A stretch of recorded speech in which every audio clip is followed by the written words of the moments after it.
So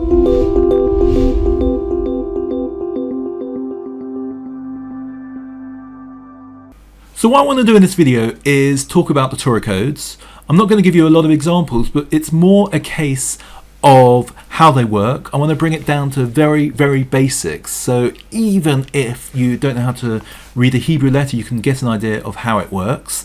And then we'll look a bit about the history of it. Then we'll look a bit the criticism of this method and what you can actually do with this method.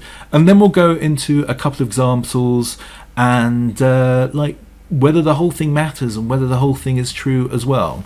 So if you are interested in Bible codes, Torah codes, whether God put those codes into the Bible, into the Torah to give prophecy, then stick with me and I think you're going to have a very, very interesting time. Please don't forget to subscribe to our channel and also to like this video as well. That would be absolutely great if you could either subscribe to our channel or like this video. You can find out more of our videos at HebrewBibleVerseAday.com, where we have lots of different videos about the Bible, about the Torah as well. If you have any comments, any questions about the video, please do leave them below.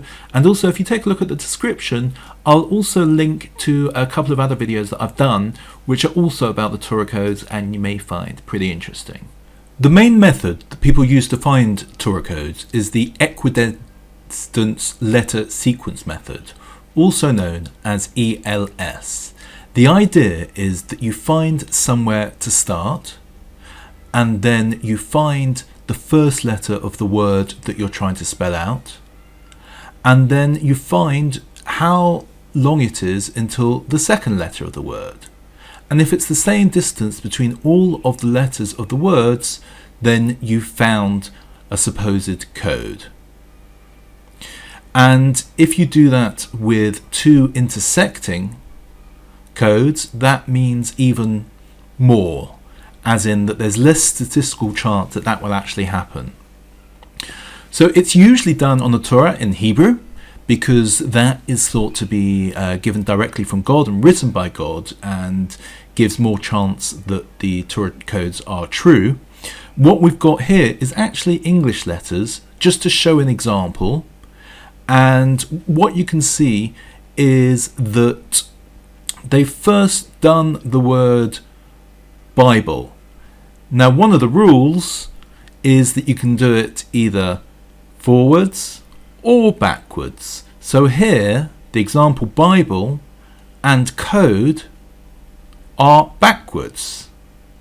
But if they could have been done forwards, that seems to be kind of a stronger code, let it were. But what makes it additionally strong is that they do intersect. Now let's just describe a bit why it's set out like this. All the spaces have been taken away, and this is actually the text of the King George Bible in English, and they've been put into certain rows which show the pattern. It doesn't really matter the number of letter in each rows. It's just the way it's to give it better viewing, as it were, so that you can see the code more easily. But let's say we had 100 letters in each row. In theory, we'll still get the code and it would still intersect as well. So that's how the equidistance letter sequence works. Now, two additional things. Firstly, what you'll often see is that they don't do the whole row when they show you the example, but they just do an area which shows you that particular code. But don't worry about that. That doesn't make any difference to whether it's a real code or not. It's just easier to see how that's presented. The second thing is that it could be one word, it could be two words, it could be sentences that intersect. So do be aware of that as well. And obviously, in terms of statistics, that you're looking at methods of confidence, and how likely that it's random against how likely it is that it is an actual code.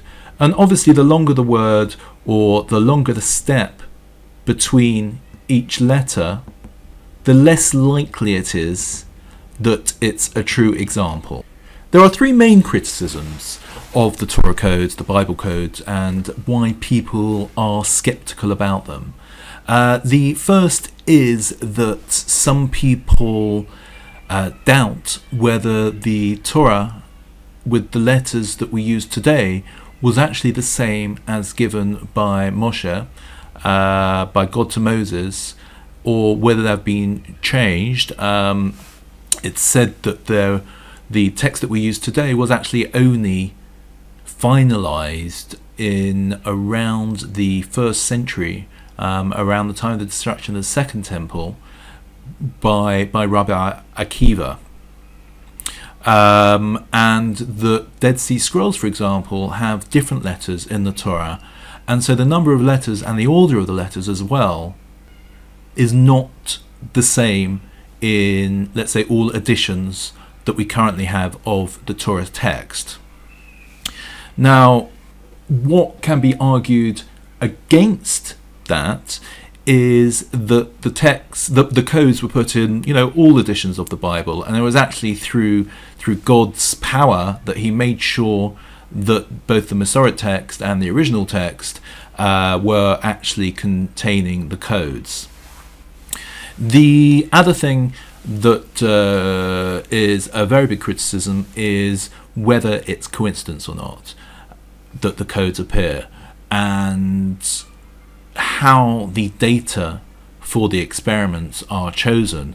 For example, if we're using English words, then they're using the phonetics, the transliteration, and there's a lot of different ways that you can spell words in English that are Hebrew words, and vice versa. So there needs to be very strict control in how the words are chosen, and how the letters of those words are chosen as well, and whether it's just coincidence or actually true. And a number of tests have been done on different books, like Charles Dickens books and Shakespeare's books, and codes have been found in those also. Perhaps not to the same extent, but to some extent they are. A bit about the history of the Torah Codes, the Bible Codes. The first sighting really is in the 14th century, or 13th century, a Spanish rabbi called Bachya ben Asher, who did describe in his work an ALS that he found in the Bible, which led to the starting year of the Hebrew calendar. And although there were hints after that, not a lot really happened until the 20th century, when computers started speeding up. There was a Slovak rabbi called Michael Bear Reisemald, and he did find some codes, and they were published in the late 1950s. But it was really not until the 1980s, when computers became a lot more powerful and a lot more popular, when they were able to be used to find the codes pretty quickly. And in my opinion, this is when it became a lot easier to find codes, and possibly to contrive the codes as well. Nowadays, they are used to try and prove the genuineness of the Torah, of the Bible, and there's quite a bit of skepticism around them, and there's also quite a lot of heavy use of them by Jewish yeshivas and Jewish groups such as Aish Torah, and also Seeds, which employ them in order to prove that the Torah is true. So what I want to do now is show you a couple of examples of Torah codes taking place. And these are fairly simple examples, but also quite interesting as well. What you can see in front of you is the start of the Bible, the start of the Torah. It's Bereshit, Genesis, chapter 1. And it's Bereshit, bara Elohim et hashamayim ve'et haaretz. And which means, it's a very famous verse, in the beginning, God created the heavens and the earths. And what they've done, and you can see it circled in red, is taken the first taf, then counted 50 letters and taken that letter, then counted 50 letters and taken that letter, and then taken 50 letters and taken that letter. So we got a taf, a vav, a resh, and a hey. Taf and a vav and a resh and a hey, which spells out Torah. So it could be said that the Torah is found right in the beginning of the Torah, and it shows it's true and exposes that the Torah does have codes in it. Let's look at the next example as well, because the next example kind of builds off the first example, and it's also quite interesting. So this is actually example 2, and this is from the second book of the Bible, from Shemot. And once again, they've taken the first taf, they've counted 50 letters and come to the vav, they've counted 50 letters and come to the resh, and they've counted 50 letters and come to the hey. So once again, you've got taf, vav, resh, and hey, which spell out Torah. Now, is this coincidence or is it not? I don't have the mathematical statistics in front of me to tell you that, and it would be very interesting to examine how many times the Torah does come in the Bible in different distances of letters, and especially how many times it becomes in the distance of 50 letters. But I'm going to assume that it's not that often. So what does this show? It shows that possibly God in some way encoded the word Torah in both Bereshit, the first book, and Shemot, the second book as well. Before we leave, I just want to talk about my thoughts, my opinion on the whole Torah Codes. Is it true? Is it not? I don't know. There's a lot of statistical information to show that it is true, and a lot of statistical information to show that it's not true.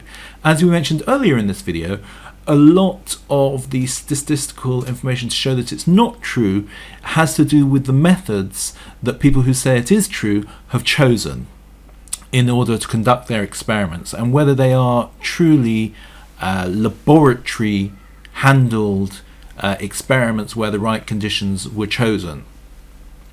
And I guess if it was definitely true, then everybody would know about it in the world, and everybody would keep to the Torah. So that's kind of a reason why there may actually be a doubt that it is true. Let's just say it is true for the moment. Then what does it show us? I guess it showed us that God did hide codes in the Torah.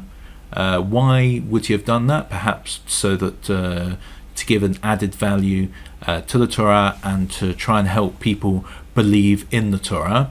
The problem with that is that God doesn't generally show miracles in such an open way. And that's an idea, which is in the Torah as well, and the idea why we don't see such obvious miracles today. But that doesn't mean that he didn't do it. It just shows that it would be surprising if he did it. In terms of if someone else authored the Torah, and I'm not saying that's the case, but if that were the case, then I think it would be even more surprising that these coincidences came out, and that he would be able to put the codes in there.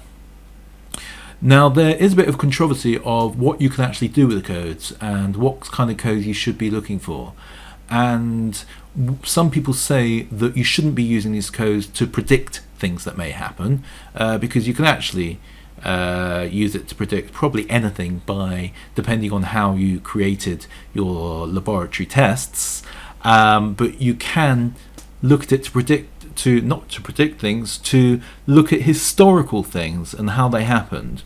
And that is what most of the examples are based about. And there's actually a lot of criticism of people who use these methods to try and predict things that do happen. So most of the time when these experiments are done, they are on events that did happen in the past. There's a very famous example that the story of Purim was predicted in the Torah, and that actually in the Megillah of Esther, in the book of Esther, that it was predicted the year in which certain Nazis would be hung after the Holocaust. And there's pretty strong evidence for that to show that it is true. But once again, you kind of say, well, who cares? You know, it's there. Does that mean it's true, or does it just mean that it is there? So I'm not going to give one way or the other, but I hope what I've done in this video is shown you a bit of how the method of Bible codes and Torah codes does work, and a few of the arguments also for and against of why it may be true or why it may not be true. And I just want to stress, it doesn't necessarily show that you believe in God or don't believe in God, or believe in the Torah or don't believe in the Torah, if you do believe that they are true or not true. So this is Ben Schaffer signing out. Before you go, please make sure that you do like this video, subscribe to our channel also. I'd love your comments to see what you think. And so, lehitraot, shalom, goodbye, and we'll speak soon.